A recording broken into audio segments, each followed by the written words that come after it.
स्वागत है आपका गोपाल कॉन्सेप्ट में। मैं हूं गोपाल कुमार।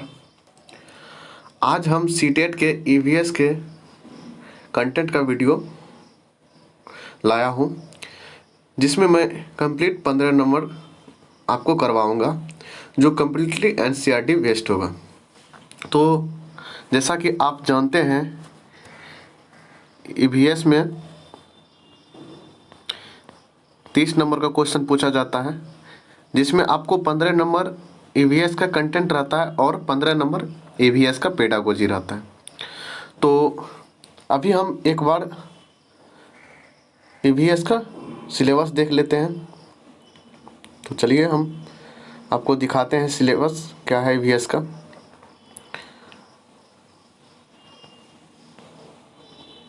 देखिए, ईवीएस कंटेंट में हम आपको 15 नंबर पूछा जाता है, जो बताते हैं अभी।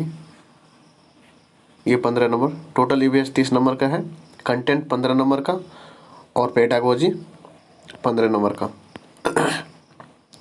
ये 15 नंबर का ईवीएस का पेडागोजी रहा। तो अभी हम कंटेंट पे बात करने जा रहे हैं, क्योंकि हम कंटेंट ही इस लेक्चर में डिस्कस करेंगे।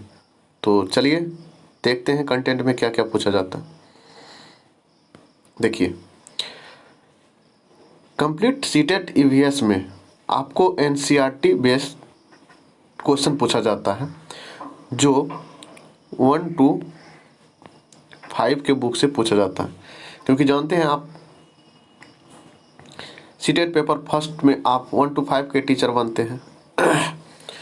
तो 1 to 5 का ईवीएस पूछा जाता है। तो अब आपको एक जानकारी के लिए मैं बता दूं कि एनसीईआरटी जो है 1 to 5 ईवीएस नहीं पढ़ाती है, या एनसीईआरटी में 1 to 5 सिलेबस में ईवीएस नहीं दिया गया है।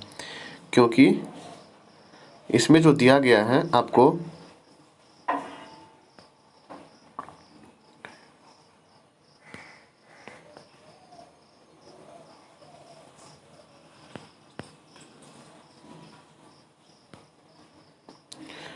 थ्री टू फाइव दिया गया, 3 to 5 दिया गया।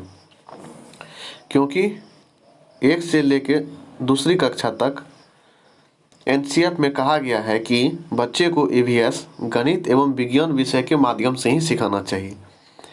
इसलिए गणित और विज्ञान विषय के अंदर ही 1 to 5 में ईवीएस पढ़ा दिया जाता है।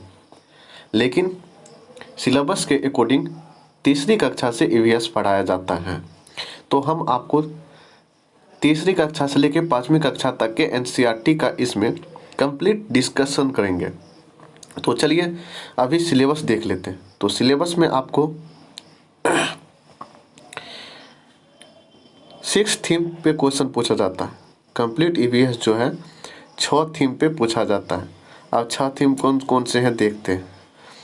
पहला है परिवार एवं मित्र, दूसरा है भोजन, तीसरा है आश्रय, चौथा है पानी, पाँचवा है भ्रमण, छठा है वे चीज़ें हम बनाते हैं और करते हैं। देखिए, परिवार और मित्र के 4 सब थीम हैं: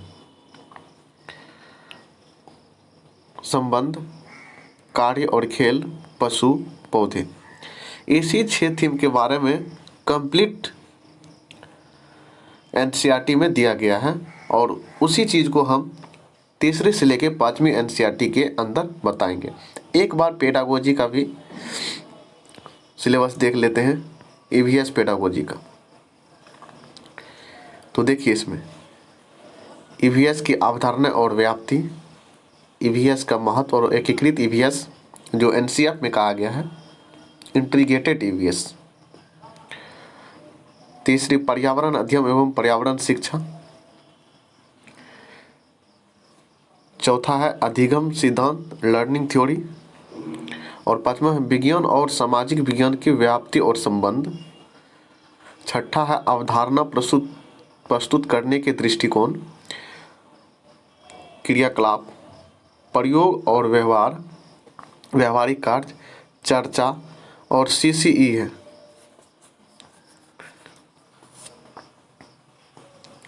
शिक्षण सामग्री उपकरण, teaching learning material, teaching learning, और समस्या,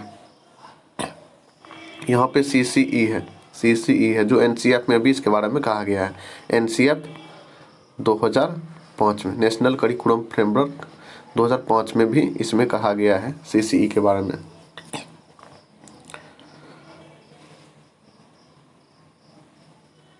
CCE का फुल फॉर्म होता है कंटिन्यूअस कॉम्प्रिहेंसिव इवैल्यूएशन, सतत एवं व्यापक मूल्यांकन। तो चलिए हम आगे देख लेते हैं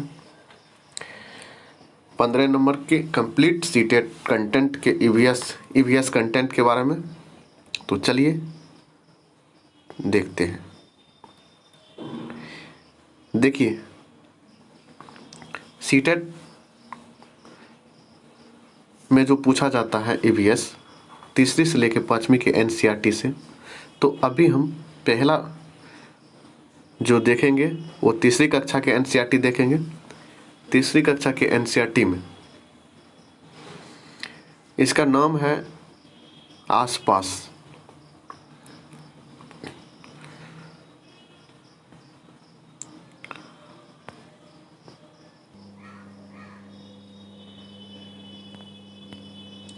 तो चलिए शुरू करते हैं तीसरी क्लास के NCERT से। तो देखिए फर्स्ट स्लाइड में देखिए, और ये जितना लाइन लिखा हुआ एक एक लाइन बहुत इंपॉर्टेंट है और एक एक लाइन से क्वेश्चन पूछा जा चुका और पूछे जाने की संभावना है। तो चलिए शुरू करते हैं। तो देखिए टेपियोका जिसे कप्पा भी बोलते हैं, केरल में खाए जाने वाला भोजन है। यह जमीन के नीचे उगाया जाता है और नारियल डाले हुए किसी भी कढ़ी के साथ उबाला हुआ टेपियोका खाया जाता है।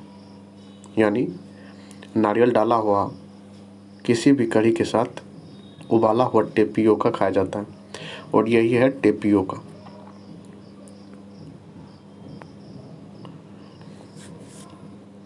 देखिए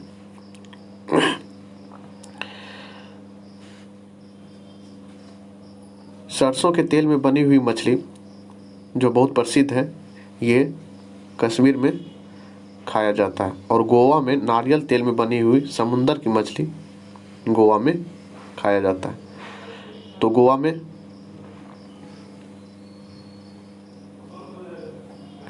नारियल तेल में बनी हुई मछली खाया जाता है और कश्मीर में सरसों तेल में बनी हुई मछली खाया जाता है। और हांगकांग में सांप से बना हुआ खाना जिसका नाम है लिंग हू फेन, यानी लिंग हू फेन, ये सांप से बना हुआ खाना है जो हांगकांग में खाया जाता है।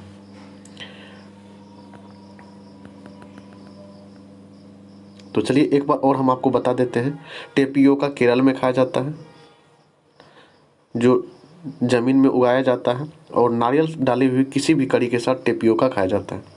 सरसों तेल में बना हुआ मछली कश्मीर में खाया जाता है और नारियल तेल में बना हुआ मछली गोवा में खाया जाता है। हांगकांग में सांप से बना हुआ एक फूड होता है जिसे लिंग हू फेन कहते हैं और इसे खाया जाता है।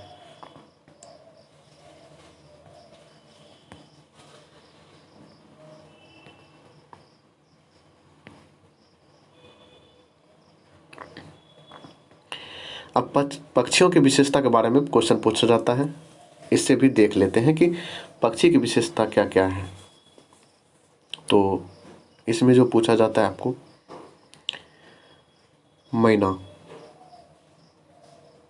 मैना झटके से अपनी गर्दन को आगे पीछे करती है। मैना जो है झटके से अपनी गर्दन को आगे पीछे करती है। उल्लू के बारे में कहा गया है, उल्लू अपने गर्दन पीछे तक घुमा सकती है। किसी किसी बुक में लिखा हुआ होगा 360 डिग्री घुमा देती है, लेकिन NCERT कहती है कि 270 डिग्री तक उल्लू अपना गर्दन को घुमा सकता है। तीसरा पॉइंट देखते हैं, पक्षियों के पंख अलग अलग रंगों के डिजाइन के होते हैं। उनके पंख उड़ने में मदद करते हैं और उन पक्षियों के शरीर को गर्म भी रखते हैं। पंख का काम क्या है? पक्षी को उड़ने में मदद करना और पक्षी को गर्मी प्रदान करना। समय समय पर पक्षियों के पुराने पंख उड़ जाते हैं और नए पंख आ जाते हैं।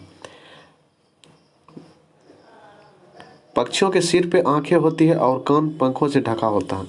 पक्षी के सिर पे आंख होता है और कान जो होता है वो पंखों से ढका होता है। जानवर की त्वचा पर डिजाइन बालों के कारण होते हैं। जानवरों की त्वचा पर डिजाइन बालों के कारण होते हैं। सही बात है। हरा बाल हरा पक्षी, पीला बाल पीला पक्षी, नीला बाल नीला पक्षी, यानी पंखों के कलर के द्वारा ही पक्षी का निर्धारण रंगों का होता है, डिजाइन का होता है। वे जानवर जिनके शरीर पर बाल होते हैं और कान बाहर दिखाई देते हैं वे बच्चे जन्म लेते हैं। यानी वे जानवर जिनके शरीर पर बाल होते हैं और कान बाहर दिखाई देते हैं वे बच्चे को जन्म देते हैं। वे जानवर जिनके शरीर पर कान बाहर नहीं दिखते हैं तो वो अंडे देते हैं। जिनके शरीर पर कान बाहर नहीं दिखता है वो अंडे देते हैं।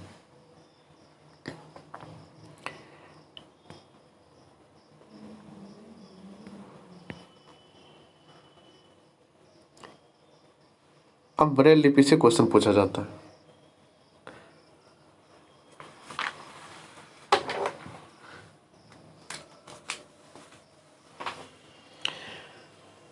तो ब्रेल लिपि में देखिए क्या क्या पूछा जाता है। सबसे पहले ब्रेल लिपि की खोज लुई ब्रेल ने किया था, जो फ्रांस का था। मोटे कागज पे उभरे हुए बिंदु बने होते हैं। मोटे कागज पे उभरे हुए बिंदु बने होते हैं। देखिए इस तरह से, ऐसे ऐसे ऐसे ऐसे ऐसे ऐसे 6 बिंदु होते हैं। इस बिंदु को छू करके पढ़ा जाता है। यह लिपि 6 बिंदुओं पर आधारित होती है। हमने बोला 6 बिंदु पर आधारित होते हैं। इसे फ्रांस के रहने वाले लुई ब्रेल ने बनाया था। ब्रेल लिपि को अब कंप्यूटर द्वारा भी लिखा जा सकता है। ब्रेल लिपि को अब कंप्यूटर द्वारा भी लिखा जा सकता है। तो ये पॉइंट आप ध्यान में रखेंगे, ठीक है। तो क्या क्या बातें हैं। ब्रेल लिपि का खोज लुई ब्रेल ने किया था, वो फ्रांस का था। 6 पॉइंट पे आधारित होता है। उभरे हुए कागज, मोटे कागज पे उभरे हुए बिंदु होते हैं और ये अंधे के पढ़ने लिखने के काम आता है, ठीक है। अब जो है इसे कंप्यूटर द्वारा भी लिखा जा सकता है। अब देख लेते हैं हम कुछ घड़ों की विशेषता। घर की विशेषता हम देखिए।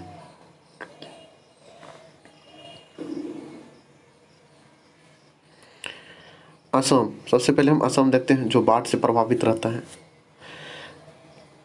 असम में जो घर बनाया जाता है जमीन से लगभग 10 से 12 फीट ऊंचे बने होते हैं। इन्हें मजबूत बांस के खंभे पर बनाते हैं। यह घर के अंदर से भी लकड़ी के ही बने होते हैं क्योंकि यहाँ बहुत अधिक बारिश होता है, ठीक है। अब होता क्या है, यहाँ तक बांस के खंभे पर बनाया जाता है, फिर ऊपर ये घर बनाया जाता है। देख सकते हैं यहाँ पे 10 से 12 फुट ऊंचे बनाया जाता है। इन्हें मजबूत खंभे पर बनाते हैं, ठीक है। आगे देख लेते हैं।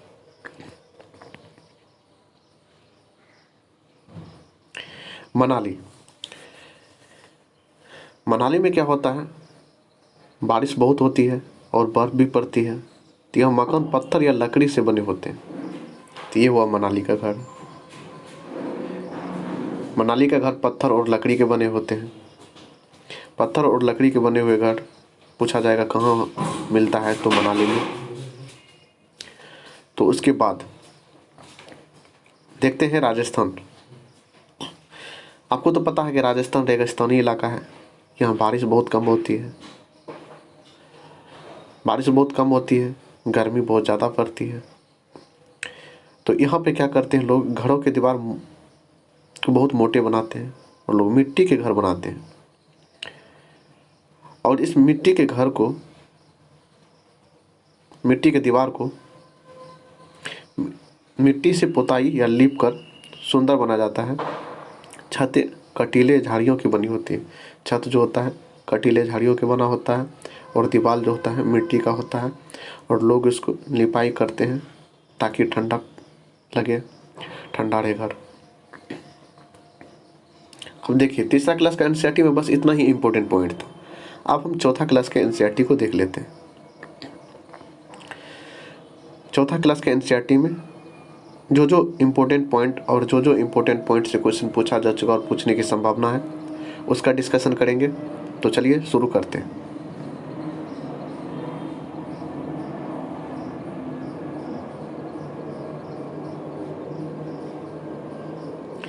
देखिए, असम में बांस से बना हुआ पुल पाया जाता है। मैंने आपको बताया कि असम में बांस से बना हुआ पुल पाया जाता है।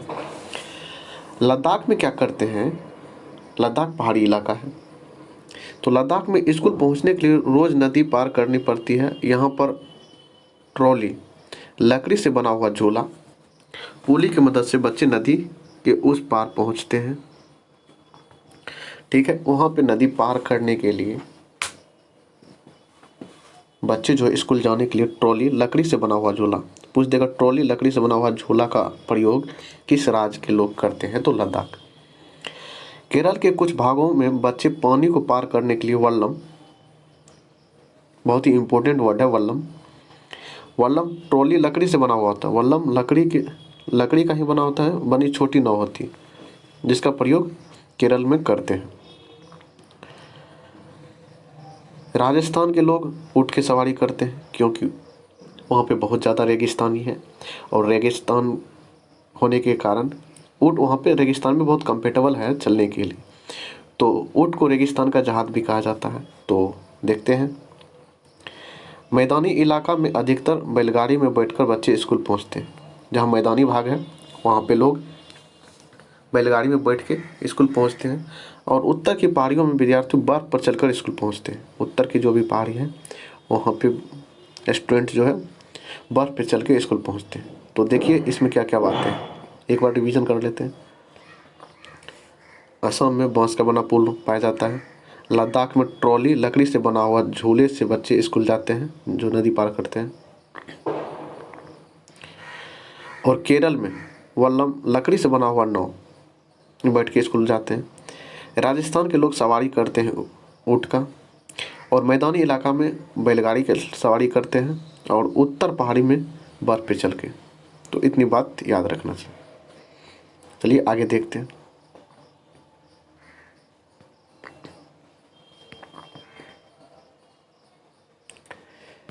देखिए, इसमें सिर्फ पॉइंट है जो एग्ज़ाम में पूछा जाता है, और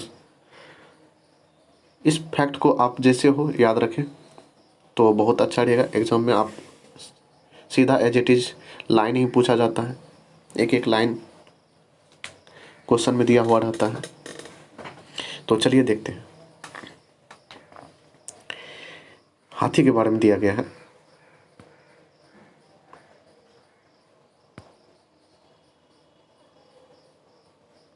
देखिए, एक बड़ा हाथी एक दिन में 100 किलोग्राम से ज़्यादा पत्ते और झाड़ियाँ खा लेती है। एक हाथी जो है एक दिन में 100 किलोग्राम से ज़्यादा पत्तियाँ और झाड़ियाँ खा लेती है। हाथी बहुत कम आराम करता है, यह एक दिन में केवल 2 से 3 घंटा, बहुत इंपॉर्टेंट लाइन है, आप याद रखें, एक दिन में 2 से 3 घंटा ही सोता है। यानी अगर पूछ दिया जाए कि हाथी पूरे दिन कितने देर तक जगे रहते हैं, तो आप उसको उस तरह से भी याद रखें। 2 से 4 घंटा सोता है, यानी 20 से लेके 22 घंटा तक जगता है। हाथी पानी और कीचड़ से खेलना बहुत पसंद आता है। हाथी को पानी और कीचड़ से खेलना बहुत पसंद आता है, इससे उसके शरीर को ठंडक मिलता है। ये मजबूरी है हाथी का कि उसको पानी और कीचड़ से इसलिए खेलना पसंद आता है कि उसका शरीर जो है उसे ठंडक मिलता है उसको। हाथी के कान भी पंखे की तरह होते हैं। गर्मी लगने पर हाथी अपने कान हिलाकर हवा करते हैं। तो हाथी का कान भी है पंखे के जैसे बिहेव करता है, जिससे हाथी उससे हवा की तरह यूज करता है, हवा लेते रहता है कान को हिला हिलाकर। हाथियों के झुंड में केवल हथिनियाँ और बच्चे ही रहते हैं। देखिए, हाथियों के झुंड में केवल हथिनियाँ और बच्चे रहते हैं, बहुत ही इंपॉर्टेंट लाइन है।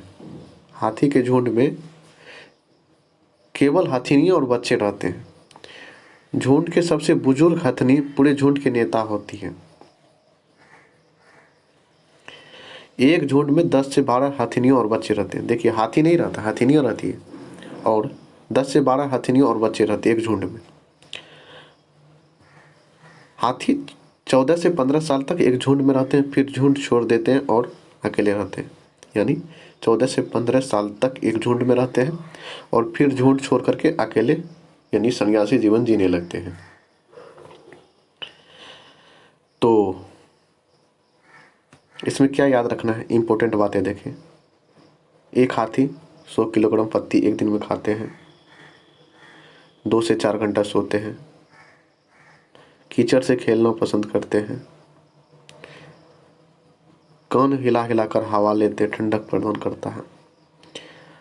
हाथी के झुंड में सिर्फ हथिनियाँ और बच्चे रहते हैं, हाथी नहीं।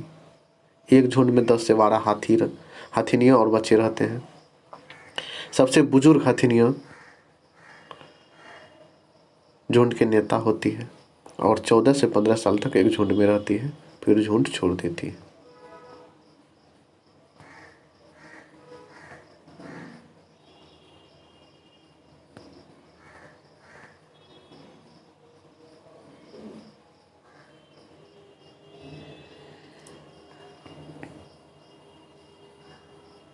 अब देखते हैं खेजड़ी वृक्ष। बहुत ही इंपॉर्टेंट है खेजड़ी वृक्ष। तो खेजड़ी वृक्ष से हर साल क्वेश्चन पूछा जाता है और ये सीटेट के लिए बहुत ही इम्पोर्टेंट ये वृक्ष है। तो खेजड़ी वृक्ष जो है यह रेगिस्तानी इलाका में पाया जाता है। इसे ज़्यादा पानी की ज़रूरत नहीं होती है, तो रेगिस्तानी इलाका में पाया जाता है तो सीधी सी बात है कि पानी की ज़रूरत ज़्यादा नहीं होगी। इसकी छाल दवा बनाने के काम आती है और लकड़ी को कीड़ा भी नहीं लगता है। इसका लकड़ी जो है इसको कीड़ा भी नहीं लगता और छाल से दवाई बनाया जाता है। तो समझ सकते हैं कि जब दवाई बनाया जाता है और पानी की आवश्यकता भी नहीं होता है और कहीं भी यानी रेगिस्तानी इलाका में कहीं भी ये वृक्ष आपको देखने के लिए मिल जाएगा। तो इस पेड़ की फलियों की सब्जियां बनाई जाती हैं। इस पेड़ के फल के सब्जी भी बनाया जाता है। पत्तियों पर रहने वाले जानवर खाते हैं और इसकी छाया में बहुत से बच्चे भी खेलते हैं। तो देखिए इसका उपयोग क्यों बढ़ गया। एक तो इसको पानी की ज़रूरत नहीं है, दूसरी इसका छाल से दवाई बनाया जाता है, तीसरे इसका फल से सब्जियां बनाया जाता है, चौथा देखिए इसका पत्तियां जो होते हैं वो जानवर खाते हैं, और पांचवा यहाँ पे छाया होता है, इसमें बच्चे खेलते रहते हैं। तो कितना बहुत ज़्यादा एडवांटेज है इसमें। तो सीधी सी बात है कि बहुत ज़्यादा इम्पोर्टेंट है। देखिए आगे देख लेते हैं। आगे मधुमक्खी के बारे में है। देखिए मधुमक्खी के बारे में क्या,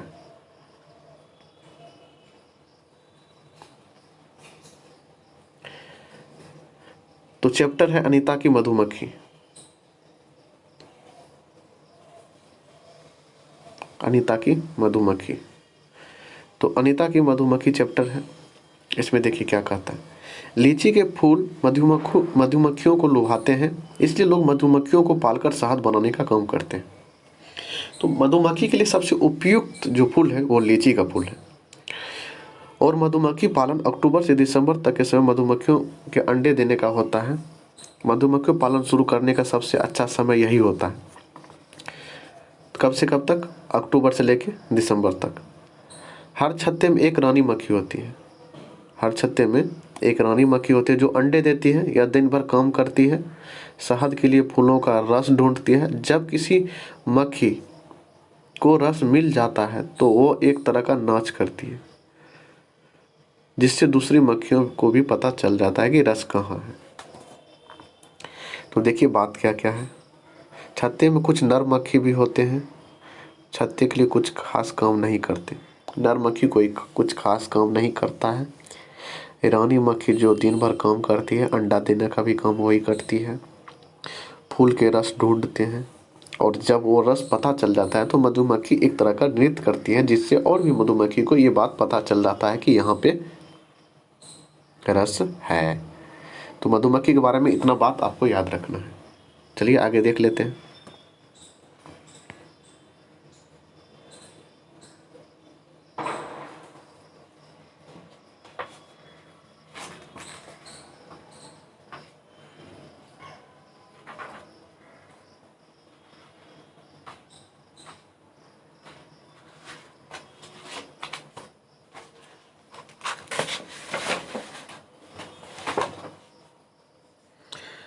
आगे आपको दिया गया है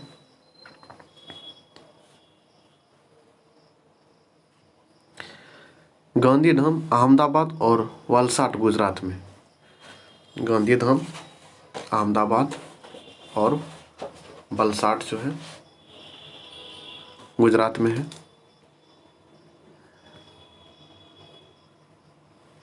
केरल के कई भागों में एक जगह से दूसरी जगह जाने के लिए नदी को पार करने के लिए फेरी एक प्रकार की नाव का इस्तेमाल किया जाता है। केरल में एक प्रकार का नाव का उपयोग किया जाता है जिसे फेरी कहते हैं। मडगांव बहुत ही इम्पोर्टेंट फैक्ट है। मडगांव ये गोवा में है। गोवा से केरल तक के रेल के रास्ते में, गोवा से जब हम केरल जाते हैं ट्रेन बाय ट्रेन, तो उसमें 92 सुरंग और 2000 पुल है। एनसीईआरटी में ये बात एज इट इज लिखा हुआ है कि 92 सुरंग और 2000 पुल है। मलयालम में वलियम्मा माँ की बड़ी बहन को कहते हैं। वलियम्मा माँ की बड़ी बहन को कहते हैं। और अमुम्मा अपनी माँ की माँ को कहते हैं, यानी नानी को अमुम्मा कहते हैं और मौसी को वलियम्मा कहते हैं। अब देखिए कुछ राज्य है और उसका भाषा है। मलयालम केरल में बोला जाता है, कोंकणी गोवा में बोला जाता है, मराठी महाराष्ट्र में बोला जाता है, गुजराती गुजरात में बोला जाता है, कन्नड़ कर्नाटक में बोला जाता है। अब हम आपको यहाँ कुछ बात बता रहे हैं।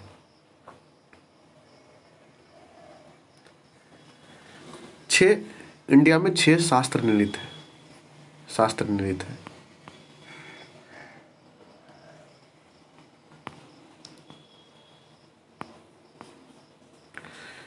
इस 6 शास्त्र नृत्य में कौन कौन सा है वो आपको याद रखना है। तो चलिए सुन लीजिए कौन कौन से।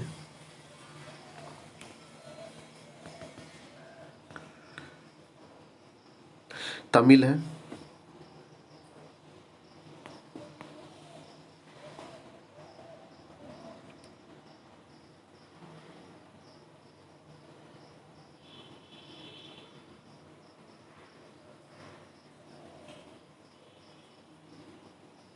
तेलुगु है,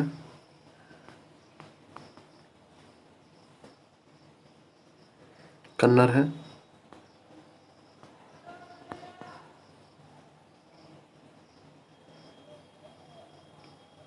मलयालम है, संस्कृत है और ओडिसी है। तमिल, तेलुगु, कन्नड़, मलयालम, संस्कृत, ओडिसी। 1 2 3 4 5 6 ये 6 जो है आपको शास्त्रीय नृत्य है, नहीं सॉरी शास्त्रीय भाषा है।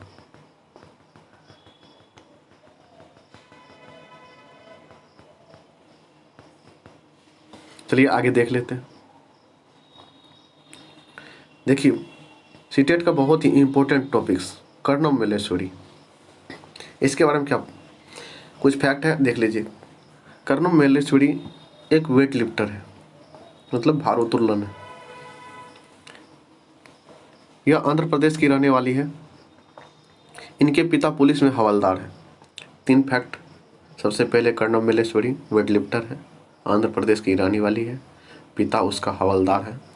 जब यह 12 साल की थी तभी से वजन उठाने का अभ्यास करने लगी थी।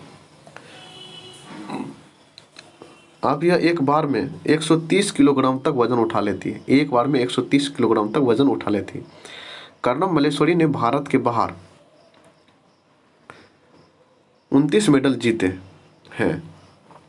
इनकी 4 बहनें भी हैं जो रोज वजन उठाने का काम करती हैं। और यह जो है first Indian women to win a medal at the Olympic. Olympic में पहली महिला है जो मेडल जीती है, कर्णम मल्लेश्वरी।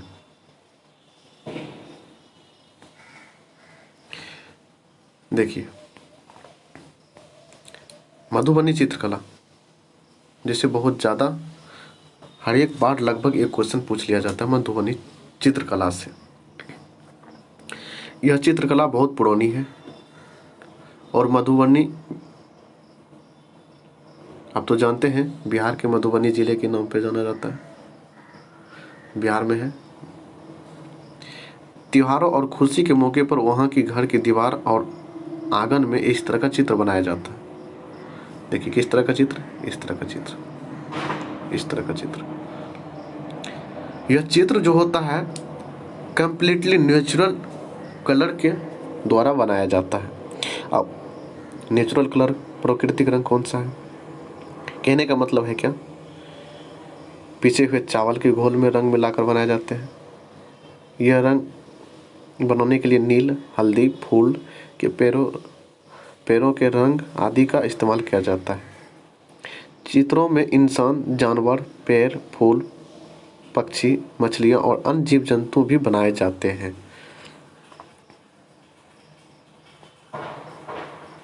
आगे देख लेते हैं।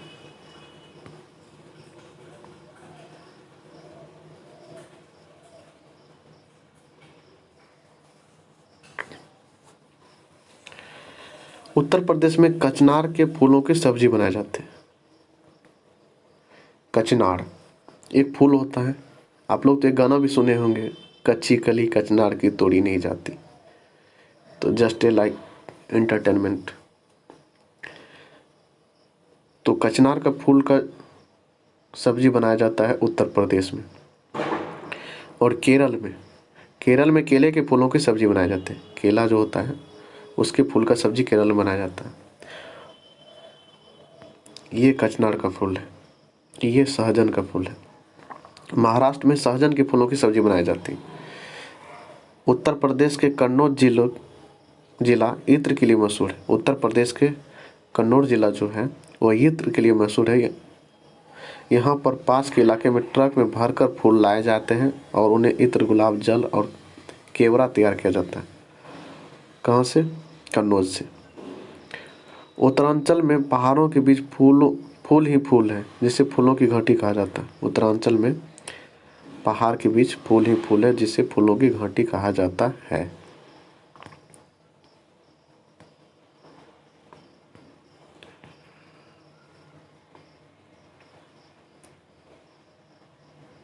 देख लेते हैं कुछ विशेष पक्षी है, उसकी विशेषता के बारे में देख लेते हैं। कोयल बहुत मीठी गाती है। वो अपना घोंसला नहीं बनाती है। वो कोई यहाँ पे कोई लिखा हुआ है, सॉरी, यहाँ पे कौवा होगा। कौवा के घोंसला में अंडा देती है। कौवा अपने अंडे के साथ कोयल के अंडे का भी ख्याल रखता है, यानी कि कौवा अपने अंडे के साथ कोयल के अंडे को भी सेता है। यहाँ पे कौवा होगा, गोवा लिखा गया। कौवा ऊंची डाल पे घोंसला बनाकर अंडा देता है। कौवा जो है ऊंची डाल पे घोंसला बनाकर वृक्ष के सबसे ऊंचाई पे जाके कौवा अपना घोंसला बनाता है। तो देखिए, कौवा वृक्ष के सबसे ऊंची डाल पे जाके अपना घोंसला बनाता है। कोयल जो है वो अंडा कौवा के घोंसला में आके देती है, क्योंकि कोयल जो है बहुत मीठी बोलती है, कौवा बहुत तीखा बोलता है। कोयल आती है काका, कौवा काका काका करता है। कोयल आती है मीठी मीठी बातें करके कौवा को फंसा लेती है और इसके घोंसला में अपना अंडा दे देती है और जवाबदेही भी कौवा के ऊपर छोड़ के अपना घूमती फिरती रहती है। फाख्ता या कैक्टस के कांटे के बीच या मेहंदी के मेड़ में अपना घोंसला बनाती है। फाख्ता जो है पक्षी, ये कैक्टस के कांटे या मेहंदी के पेड़ के बीच में अपना घोंसला बनाती है। गोरैया जो है आमतौर पर घर में या आसपास दिखाई देती है। वो कहीं भी घोंसला बना लेती है, लेकिन वो अधिकतर अलमारी के ऊपर, आईने के पीछे, घर की दीवार के आले में अपना घोंसला बनाती है गोरैया। तो चलिए आगे देख लेते हैं।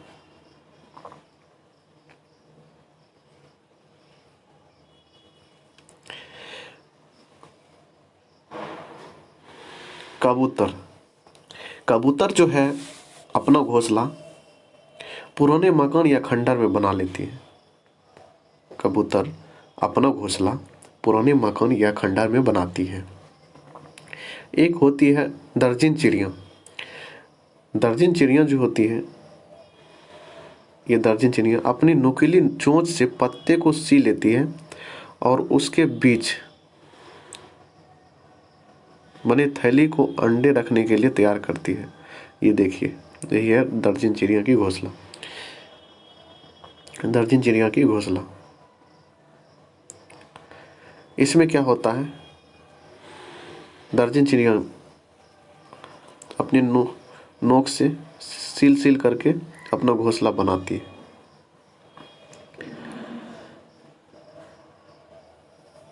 एक है शक्कर खेरा। शक्कर खेरा किसी छोटे पेड़ या झाड़ी के डाल पर अपना लटकता घोंसला बनाते हैं। घोंसले में बाल, बारीक घास, सूखे पत्ते, रुई, पेड़ की छाल के टुकड़े और कपड़े के चित्रे आदि रखते हैं। शक्कर खेरा। शक्कर खेरा क्या करते हैं, किसी छोटे पेड़ के झाड़ी के डाली पर अपना लटकता घोंसला बनाते हैं। घोंसला में बाल, बारीक घास, सूखे पत्ते, रुई के छाल के टुकड़े और पैरों के चित्रे से अपना घोंसला बनाते हैं शक्कर खेरा। दर्जन चिड़िया जो है सी करके घोंसला बनाते हैं, सिल करके, और कबूतर अपना घोंसला किसी भी खंडहर में बनाते हैं।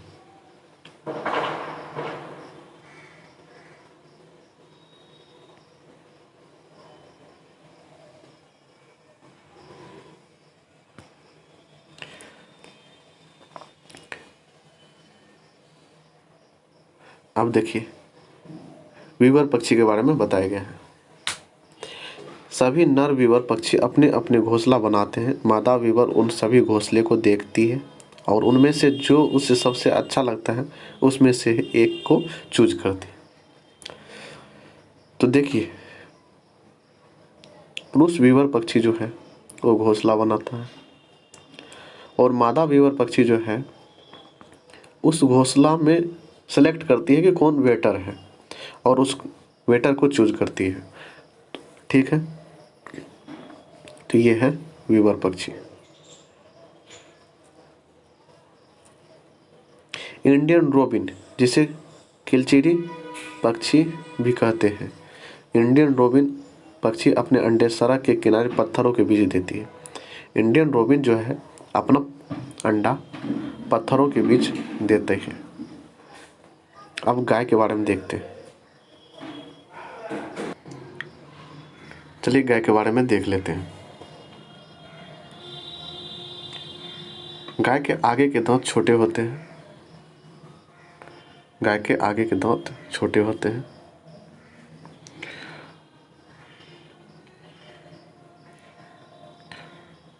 पत्ते को काटने के लिए और घास को चबाने के लिए पीछे के दांत छोटे और बड़े होते हैं। बिल्ली के दांत नुकीले होते हैं जो मांस को फाड़ने और काटने के काम आते हैं। सांप के दांत नुकीले होते हैं पर वो अपने शिकार को चबाकर नहीं खाता बल्कि पूरा निगल कर खाता है। तो ध्यान देने वाला बात है, सांप जो है अपने शिकार को चबाकर नहीं बल्कि निगल करके खाता है। दांत का उपयोग शिकार को चबाने के लिए नहीं करता है। गिलहरी के दांत हमेशा बढ़ते रहते हैं। दांतों को काटने और कुतरने के कारण इनके दांत घिसते रहते हैं। गिलहरी जो होते हैं उनके दांत कंटिन्यू बढ़ते रहते हैं, लेकिन उसका मजबूरी है, अगर वो नहीं काटे किसी भी चीज़ को तो उसका दांत बहुत ज़्यादा बढ़ जाएगा, इसलिए वो किसी भी चीज़ को काटते और कुतरते रहते हैं।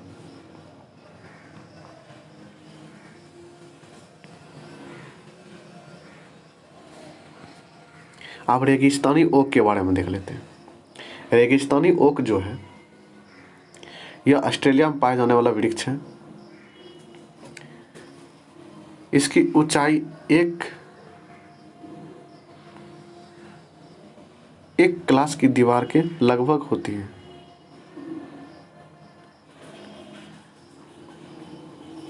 और पत्तियों बहुत ही कम होते हैं। इसकी जड़ें जमीन में अधिक गहरी होती है। देखिए, ये ओक जो है रेगिस्तानी ओक, इसका जो जड़ है वो बहुत ही नीचे तक गया हुआ रहता है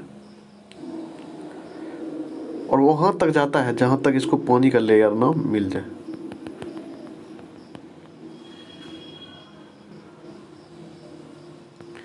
जहाँ तक इसको पानी का लेयर मिल जाता है वहाँ तक पहुँचता है।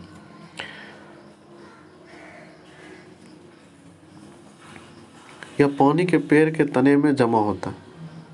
यहाँ पानी जो है वो पेड़ के तने में जमा होता है।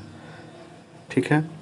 जब कभी भी इस इलाके में पानी नहीं होता है तो इस इलाके के लोग इसके तने के अंदर पतला सा पाइप डाल दिया जाता है और पानी निकाल लिया जाता है, क्योंकि ये पानी को एकत्र करके रखता है अपने तने के अंदर।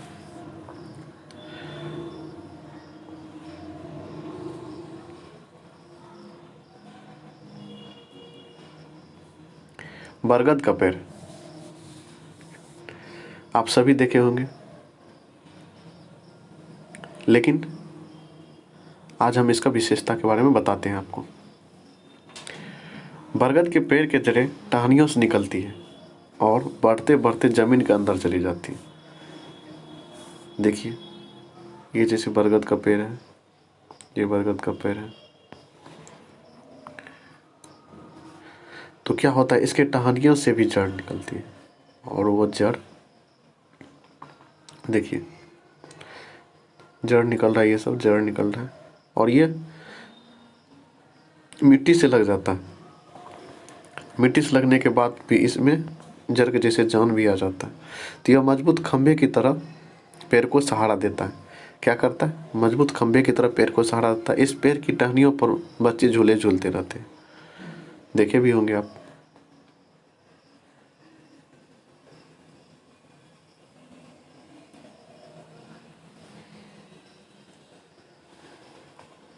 देखिए, बोरा और चेवा चावल के 2 प्रकार हैं जो पकने के बाद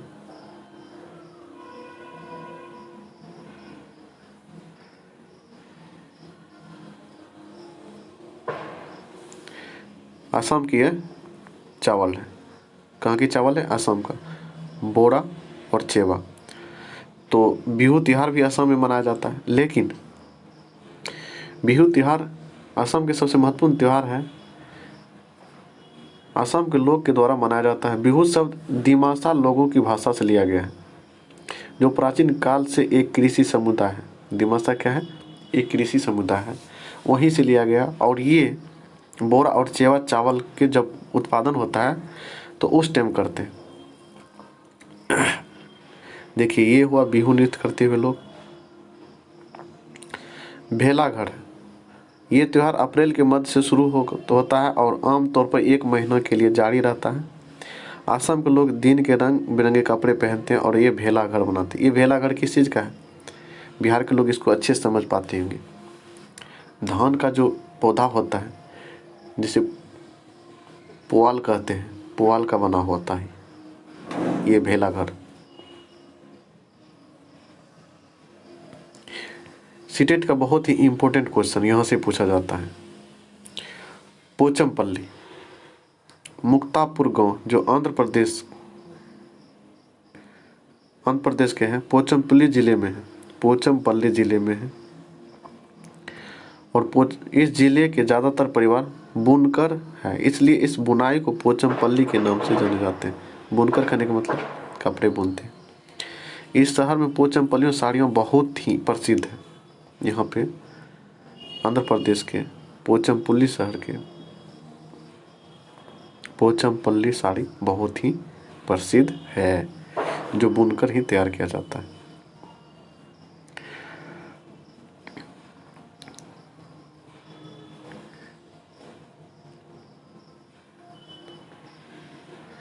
अब देखिए कुछ रिश्ता है। मलयालम में चितापन जो है पिता का छोटा भाई है और कुजम्पा पिता के छोटे भाई की पत्नी अर्थात चाची को कहा जाता है।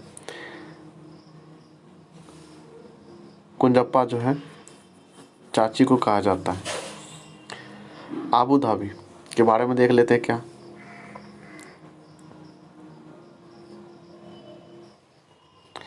आबू धाबी संयुक्त अरब अमीरात में है। आबू धाबी में सिर्फ खजूर के पेड़ ही दिखाई देते हैं, क्योंकि वहाँ एक ऐसा पेड़ है जो उग सकता है उसके क्लाइमेट के अनुसार। आबू धाबी में रुपये को दिरहम कहा जाता है। आबू धाबी के लोग ढीले ढाले सूती कपड़े पहनते हैं और वे पूरा शरीर और सिर ढक कर रखते हैं ताकि वे तेज धूप से बच सकें। आबू धाबी में रेतीली ज़मीन के नीचे तेल होता है, इसलिए यहाँ पेट्रोल आसानी से मिल जाता है। और तेल जो होता है वहाँ पे बहुत आसानी से मिल जाता है, लेकिन पानी की बहुत ज़्यादा किल्लत होती है वहाँ पे। अब क्लास 5 के NCERT हम आगे के वीडियो में कराएंगे। अभी तक आप मेरे चैनल को सब्सक्राइब नहीं किए हैं तो सब्सक्राइब कर लीजिए। और वीडियो कैसा लगा कमेंट सेक्शन में बताएं। NCERT 5 क्लास के EVS को हम जारी रखेंगे। आप कमेंट सेक्शन में बता सकते हैं कि जारी रखें या नहीं, और कैसा लगा है वीडियो कमेंट करना ना भूलें, और चैनल को सब्सक्राइब और लाइक करें। धन्यवाद।